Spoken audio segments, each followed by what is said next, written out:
നമുക്ക് ആർക്കും സ്ത്രീ എന്ന് സംബോധന ചെയ്യേണ്ട, അവർ സ്ത്രീയല്ല എന്ന് പറഞ്ഞാൽ കുഴപ്പമുണ്ടാവുമെന്ന് അറിയില്ല.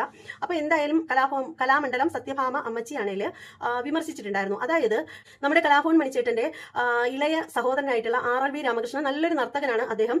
അപ്പോൾ അദ്ദേഹം മോഹിനിയാട്ടം ചെയ്തതിനെ പറ്റിയിട്ട് ഈ പറയുന്ന കലാമണ്ഡലം സത്യഭാമ അമ്മച്ചി വന്നിട്ട് വിമർശിച്ചിട്ടുണ്ടായിരുന്നു. അതായത് പുള്ളിക്കാരന് കളർ കുറവാണ്, കറുത്തു പോയി, സൗന്ദര്യമില്ലാത്ത ആൾക്ക് മോഹിനിയാട്ടം ചേരില്ല, മോഹിനി എന്ന് പറഞ്ഞാൽ മോഹിനിയായിരിക്കണം എന്നൊക്കെ പറഞ്ഞിട്ട് ഈ അമ്മച്ചി ഭയങ്കര വർത്താനം പറയിച്ചിലായിരുന്നു.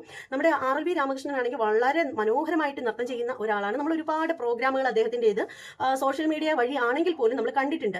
അപ്പോൾ ഈ ഒരു വിഷയത്തിൽ ഈ പറയുന്ന നമ്മുടെ സത്യഭാമ അമ്മച്ചി ആ ഒരു സമയത്ത് നല്ല രീതിയിൽ പൊട്ടിത്തെറിച്ചിട്ട് രംഗത്ത് വന്നിട്ടുണ്ടായിരുന്നു. ആ ഒരു സമയത്ത് ഏറ്റവും കൂടുതൽ എയറിൽ കിടന്ന് കറങ്ങിയ ഒരാളാണ് ഈ പറയുന്ന കലാമണ്ഡലം അമ്മച്ചി എന്ന് പറയുന്നത്. അപ്പോൾ ഇവര് അമ്മച്ചി എന്ന് പറഞ്ഞു കഴിഞ്ഞാൽ, ഇവരെ സ്ത്രീ എന്ന് പറഞ്ഞു കഴിഞ്ഞാൽ ഇവർക്ക് ഇഷ്ടമല്ല. അപ്പോൾ അമ്മച്ചി എന്ന് പറയുമ്പോൾ അത് വളരെ പവിത്രമായിട്ടുള്ള ഒരു വാക്കാണല്ലോ, അമ്മച്ചി, അമ്മ എന്ന് പറയുന്ന ഒരു വാക്ക്.